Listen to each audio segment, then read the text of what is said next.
What up? Nothing much? I got something for you.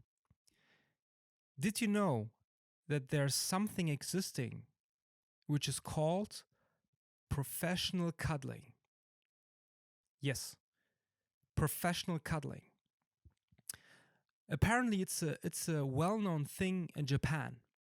In Japan, you have cuddling cafes where you can enjoy a drink and at the same time you can book the services of a professional cuddler. It can be for 20 minutes, 2 hours, or for the whole night. And how I know this is because I talked to Elle Jay. Elle Jay is a professional cuddler in Amsterdam. And in the following, you are able to listen to us talking about the topic of professional cuddling, what it is all about, how does it work, and so on. And this is also a special one because you can watch us talk, you can hear and watch us on YouTube. When audio is enough for you, check it out on Spotify. And I'm sure you have a lot of questions around the topic of professional cuddling. And I hope that most of your questions are answered in our conversation. Enjoy.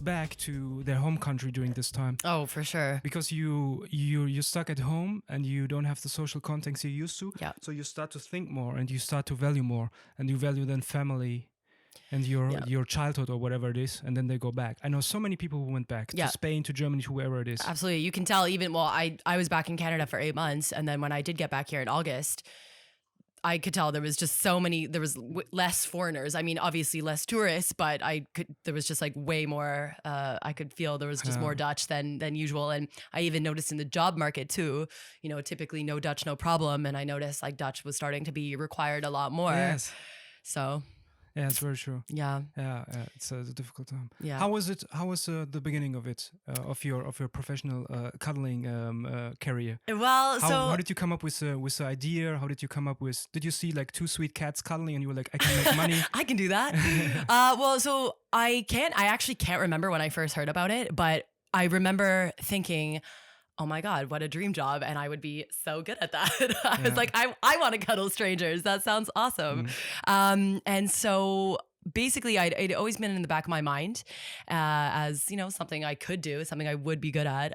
But I never really acted upon it. Yeah. I even actually, this is interesting. I was once asked in a job interview what my dream job would be. And my answer was a professional cuddler. Okay. And so then this year, basically decimated my industry. I'm a hospitality professional for over a decade. And when that was no longer an option, I, of course, as everyone likes to say, I thought about how I could pivot. And I just kind of came to me again. I was like, oh yeah, the cuddling. So I just started Googling, and I first started on a global platform called cuddlecomfort.com. And so I applied to be a professional there, and my application was successful. So that's where I found my first clients. The platform, is it in your home country in Canada, or is it? So it's a global platform, but it is US based. Like the majority of the people on the platform are in the US and Canada. Okay. Like it's an American website. Yeah. But you can put any country in the world and see who is available, like to cuddle you. Yeah. And basically when I really decided to take it seriously and run with the idea, is because I realized there's hardly any pros here in Amsterdam. Yeah. I'm more or less one of the first ones, especially one taking it to the next level and having my own website and really running with the idea. And yeah, I mean, for a Dutch person not to have thought of this yet and capitalized on it is of course unusual. So it's like I'm actually ahead of the curve here. Yes. So yeah, let's do it. And how did you start then? So you got the first clients through the website? Exactly. Yeah. And then you stayed in touch with them, and then you thought like, I can like do my own business out of this. Exactly. Yeah. So yeah, I got a small client base from there, and then from there it was mostly word of mouth. From the clients and from me talking about it. I notice actually like so many people don't even know it's a thing here. So I'm educating people often, and they're like, oh, cool. Wow. Yeah. Actually, that sounds like really nice. It sounds like a really valuable service. I can assume how people react. I think some are like very curious about finding out more. Some are, maybe they react like they're like overwhelmed with the information you gave them that there's a professional cuddling. Yeah, I think a lot of people, exactly what you said. Half are super curious, and they actually see the benefit right away when they're thinking about it. But then often people react like it's this sort of like weird fringe service, and they're kind of like, that's weird, you know? And so. Yeah, it is that it is hidden behind the sex worker, actually. Do you think that? Yeah, well, it's within the same realm, right? Yeah, and so it's a bit, I mean, it is completely different in that like it is a 100% platonic service, but of course it's in that realm. So it makes sense that some people are like, you know. Yeah. How was it? How were you when you were younger? Were you always a cuddly person? Did you get more cuddly throughout the years? Like, how was it with your parents? Like for me, I know, because I know I got to know people who are not cuddly at all, and it was super strange to me. Yeah. Because the affection of cuddling is when I like somebody is the most important thing almost. And I know people who don't have that. And when you look at them and how they grew up and how they experienced affection and love, so to say, it's like they were raised with maybe loving parents, but not like affection, not tactile. Exactly. And I was cuddling with my mother a lot. I still cuddle with my mother, and even with my father. And I have like, I always hug my brother, and I always like, we always have this affection towards each other. So I grew up like that. Yeah. And that's became more stronger when I even became older, and when I interacted with the lovely female genders. How was it with you? Yeah, so similarly, my parents were very loving and very tactile. Yes. So I was always super cuddly, especially with my mom, like just like always lots of hugs, lots of kisses, lots of cuddling. So it of course shaped who I am, and I've always been very tactile. And actually, one thing when I first moved to Amsterdam, like I will just hug anyone. Like I'll just like when I first meet someone, like my instinct is to just give them like a tight hug. And then, in Canada, this is mostly okay. And here, people are kind of like a little taken aback sometimes, like, whoa, I don't even know you. Because I'm always, my instinct is to always be tactile and always show affection, even if I don't know you. It's just who I am. So. And you felt the difference in the culture when it comes to Canada and Netherlands, when it comes to hugs and yeah, I would say when it comes to like the Dutch are very affectionate to their friends. Like once they know you, once you're in, they're very sweet, but I would say there's definitely more of this barrier when they don't know you. Whereas in Canada, I think there's less of that barrier, and people are more they'll go for the hug like a bit quicker and more comfortable, I think, showing affection to someone they don't know that well. Yeah. When I'm thinking about the differences in culture, like compared to Germany, I think the Germans hug even less than the Dutch somehow. I think so. So you would have a harder time maybe to hug. Yeah. Maybe you would have gotten lawsuits for harassment. Yeah, exactly. Don't touch me. She's a hugging pervert. This strange Canadian lady, get away from me. How's the process when you guide us through it, please? Like when they find you on your website, they book you. Do you Skype with them to see if they're decent people? Do you talk with them on the phone? Do you meet them?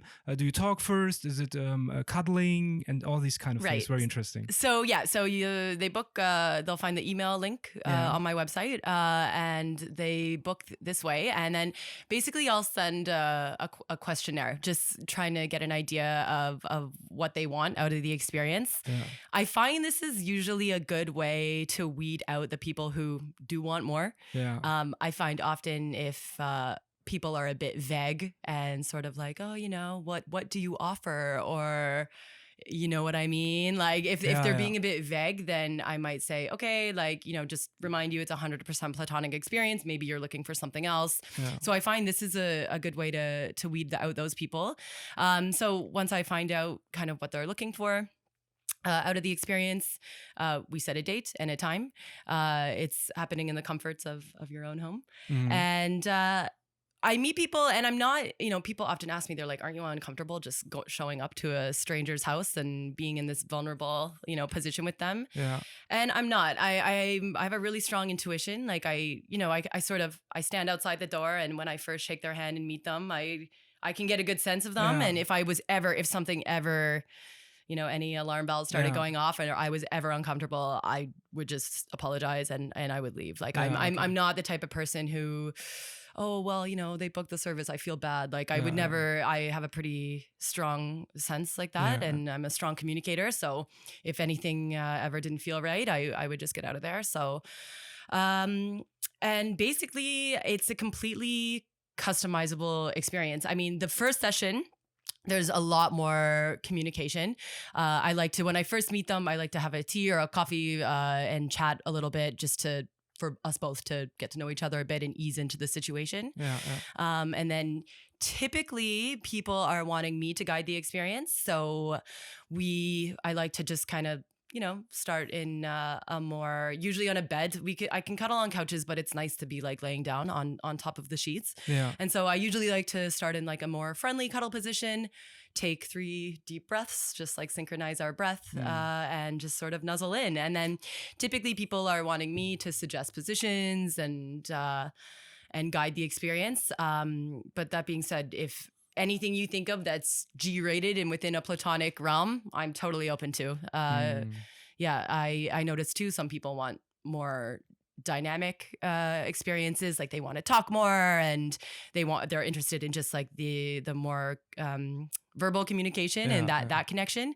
And then some people, they just want to relax and not talk and breathe deeply and just be held tightly. And so basically anything you want, as long as it's G-rated, I'm down. And how long does it last? Is it a session 1 hour, 2 hours? So they start at 90 minutes. At first I was doing 1 hour, but it's just not long enough. It really isn't. Like it would fly by. I've never had time go by so quickly. Especially when you need to talk in the beginning and stuff a little bit. I wasn't even including that in the hour. Okay. Yeah. Just an hour of cuddling was not enough. Just an hour of cuddling wasn't enough. No, and so it's 90 minutes to start. Yeah. And I would say that's usually good especially for the first time. That's usually good.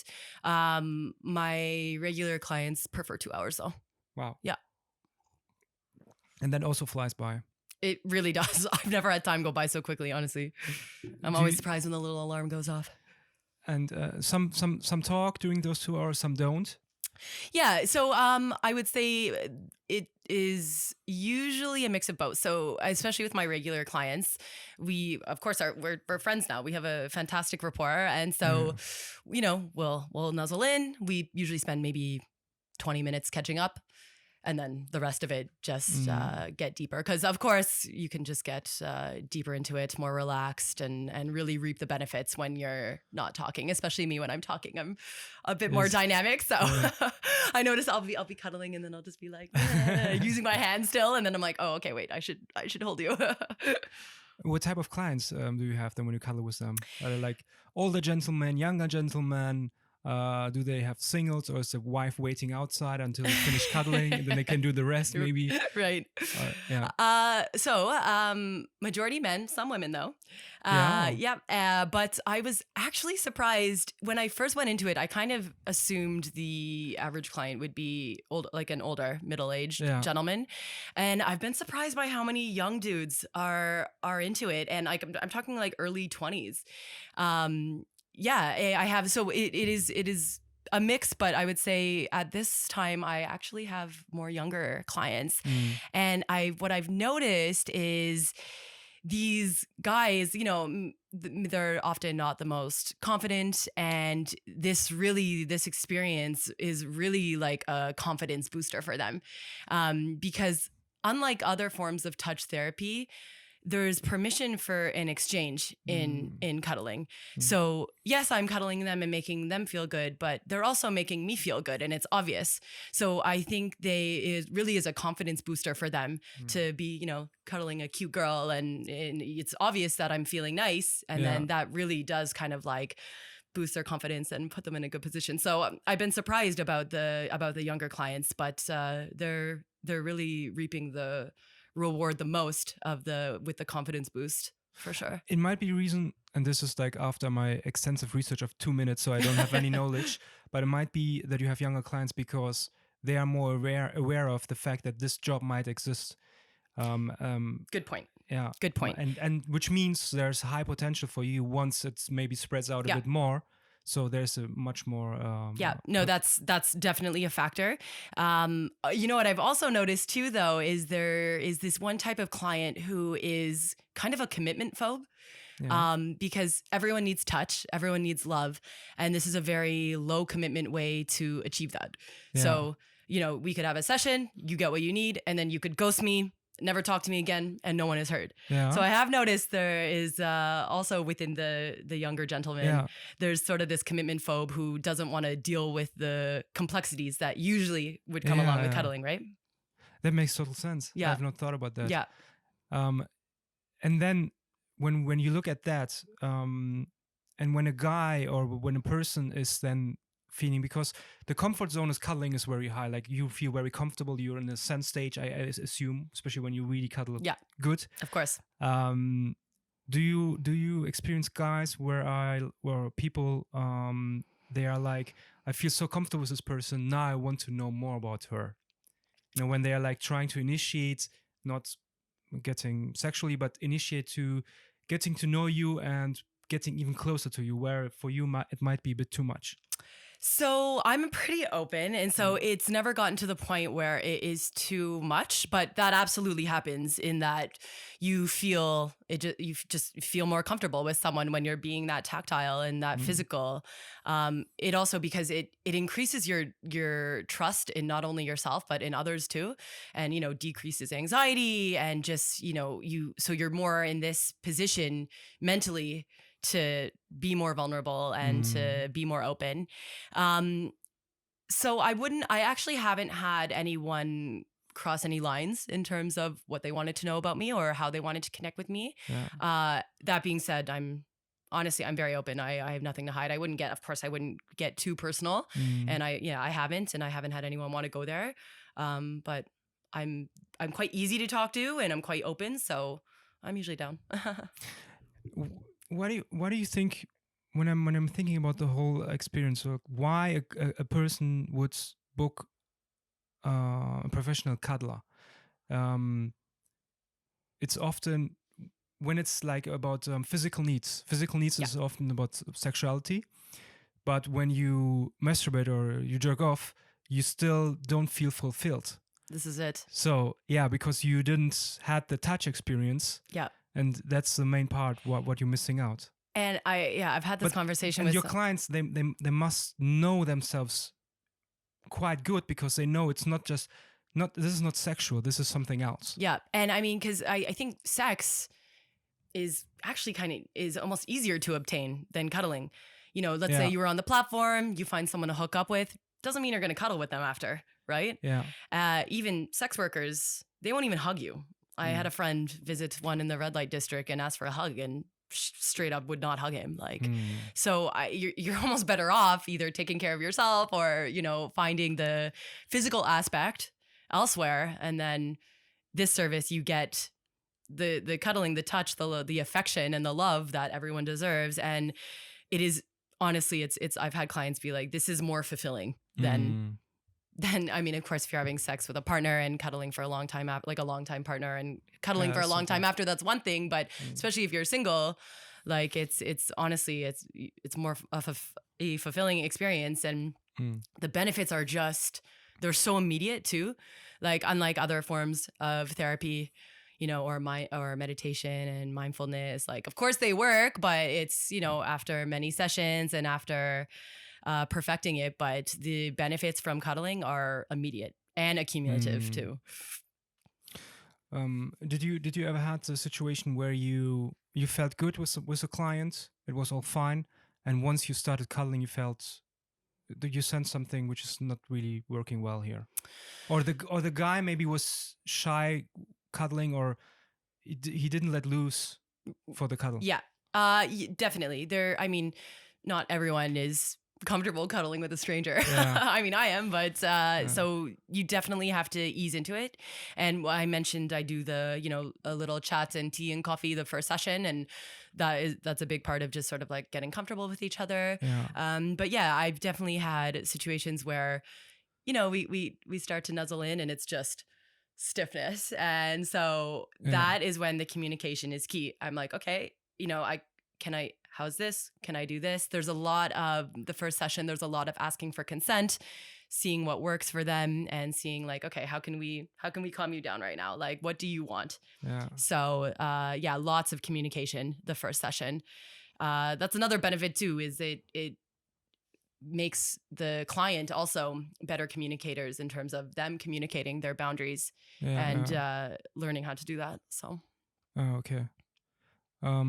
Let's go to some viewer questions. Sure. We had some viewers asking some questions on Instagram. Sure. How is it? Is there a guideline, an approach? Which means, did you need to learn positions, and then you go through them, or was it for you naturally? You knew the spooning position, another position, and then you went through that, or did you actually study anything for it? Right. So at first I was looking at all the positions. The ones people want are intuitive, right? Yeah. There's spooning, there's, people cuddling up on your chest and you holding them like this. Yeah. Some are a little more novel, like the mama bear, where you'll sit back and the client will sit here and then you squeeze them like this. Yeah. I noticed the ones, like when I was researching, the ones that I hadn't heard of, nobody wants to do those. Like there's one called the crocodile, where you open your legs like this and then the client just like lays in between your legs. And I'm like, no one wants that. It's not comfortable. So the ones that I'm using the most are intuitive for sure.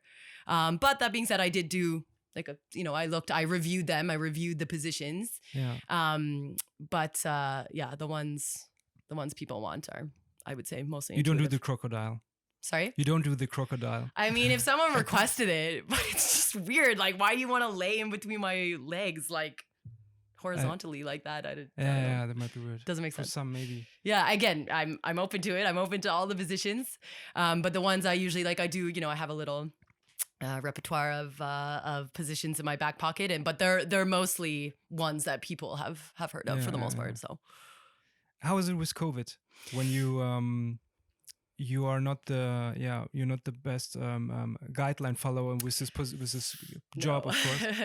No, it's true. COVID, of course, was very tricky. Essentially, it's a risk that both the client and me were willing to take. During COVID, this service is needed more than ever. Yes. And so ultimately, I was very transparent with my clients. I was like, okay, I am seing other clients, but I did make a point to keep it very, very small. I did not see many people. But, they knew, and I was like, other than that, of course, I'm not socializing too much. I'm not going to parties, and all my clients were working from home. And so they, could, reassure me that they also weren't, out and about. And then I also made a point to get tested every week. So, but, there wasn't any mask wearing or anything during the sessions. I had heard of some pros in the States wearing masks during the sessions, and I'm like, I'm just not going to do that. Sorry. It just kind of detracts from the experience a bit. And so I just made a point to get tested on the regular and be transparent with my clients. It so far all good. No one. It's super shitty. It's some people don't have any issues with the situation. When you work for a software company, you can just work at home. Yeah. They even worked from home before. So these kind of jobs are it's crazy. Yeah. No, exactly. Yeah. And the the most obvious question, and when I looked on the replies I've received on Instagram from viewers who had questions for you, the most obvious question was, okay, you're cuddling with somebody, let's say it's a male client, and he's enjoying the moment, and he's starting to, build a tent. And you're not even camping. There's no campfire. Right. There's no campfire. There's nothing. Gotcha. And he starts to work his pants. It's he's fighting an erection or whatever it is. Yeah. So how do you react, or what is a guideline for that? Right. So I do make it very clear for all my male clients. I was like, physical arousal is, of course, the natural way for the body to respond. So don't feel bad. Don't feel embarrassed. Yeah.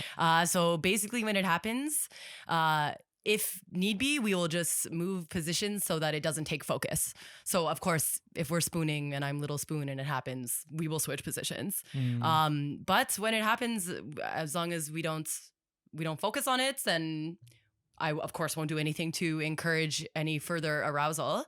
Other than that, it's been fine. Like, it's happened, and like, because I had mentioned it before, and I told them, I was like, it's fine. Don't get awkward about it. We don't even have to bring it up. It's not a thing. And so, it'll happen, and then we just don't focus on it. We just don't consider it at all. And then it'll usually just take care of itself. You change positions, and sometimes when it's an unfortunate position. Yeah, if we're in a position where it is basically like just being felt like on any part of my body, then we would just change, and I would just be like, oh, okay, let's switch it up. But it's fine. It's natural. Like it's a physical response, right? So I never, there's no shame and there's no awkwardness. So. Yeah, I can imagine. So when it's talked before, then it's not weird. But this is it, and that's why the communication part of this job is so important, because once you bring it up, like I'll usually bring it up. I mean, it's in the FAQ on my website, but then usually the first little chat when we're having tea or coffee, I'll bring it up, and there's usually some relief too that I'm the one to bring it up, and then that way it's out in the open. It's like, okay, it's fine, no big deal. And then if it happens, it just doesn't take focus. Yeah. But it also can be a challenge for a guy, because when he feels so comfortable, and then it might disturb his comfort zone because he doesn't want to make you uncomfortable.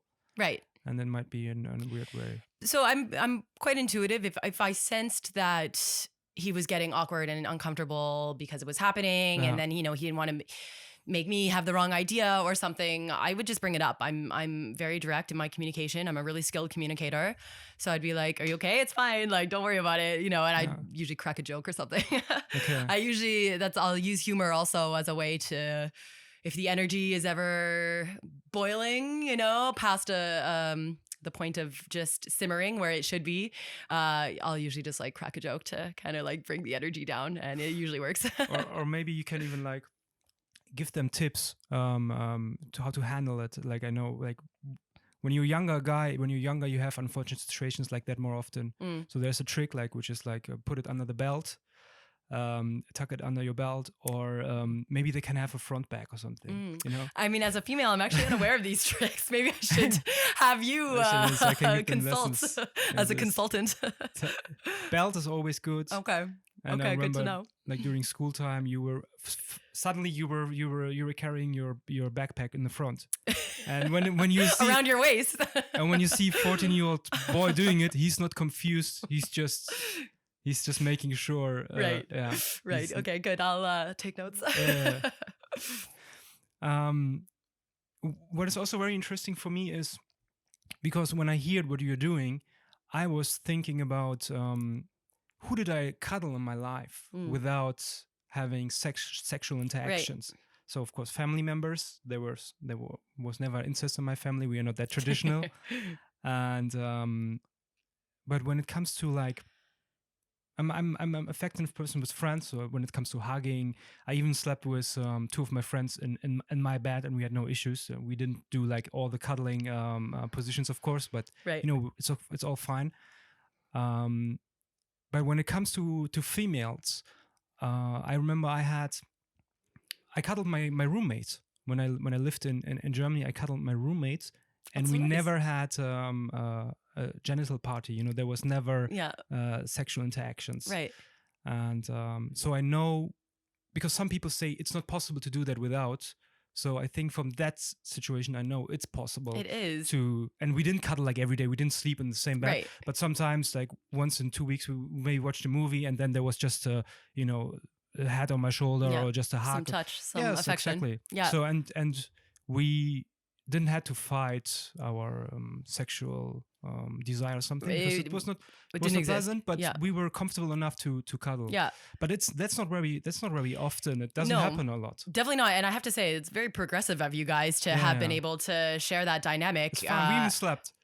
Not slept, like we didn't sleep, but maybe she fell asleep for 5 minutes and then she went back. Yeah. When she was sleeping, then maybe I poked her, but I didn't do anything which she could sue me for. Or something. Right. Well, yeah, and I think then you can also attest to just how special a rapport with someone is that is based on platonic cuddling, because it is loving and it is affectionate. Like, it is all these things just without the sort of like sexual, physical component. Yeah. Like, it is still like deeply, deeply loving and affectionate, and it's so nice. It's so sweet. You just build this trust with one another. Yeah. And but of course it's completely unusual, and that's why people can't really, at this point, many people can't separate that love and affection from the physical component. And really, it's a shame. Like, it's a shame, because it's such a satisfying dynamic to have with someone.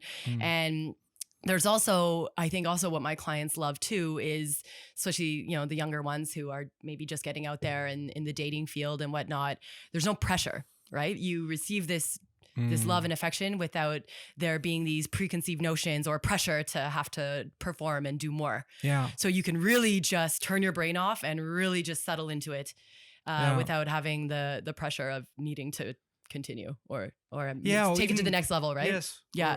Or even the pressure of fulfilling her sexually, or having an interesting conversation up. That makes total sense. Yeah. No, and chill. Exactly. You can really just turn your brain off. Whereas basically anyone else you're cuddling, even if it is just a friend, like maybe like you and your roommate did, even then you might feel obligated to, like you said, have a conversation or do this. Whereas this, it's like, it's all about you, whatever you want. You want to talk to me for 90 minutes? I'm totally down, but you can also you can nuzzle in, you can fall asleep. That's actually quite common. People are often falling asleep. Oh yeah, because they're just so relaxed. But yeah, it's totally pressure free. You can totally turn your brain off and nuzzle in, and I gotcha. And what's your future hopes? Which means hopefully the COVID thing goes a bit more down. Yes, what that will help business for sure. Where do you want to go to? What do you want to achieve? Do you want to maybe have employees, or what's your vision? Yes. So interestingly enough, I really don't want to grow the business that much, because like, I am Lecker Cuddles. Like, I am the caliber of like love and affection and service that I can provide. Honestly, it's hard to find other people who could do that. Like, I'm wary about hiring too many people, because I'm concerned the quality would go down, the quality of the experience. Yeah.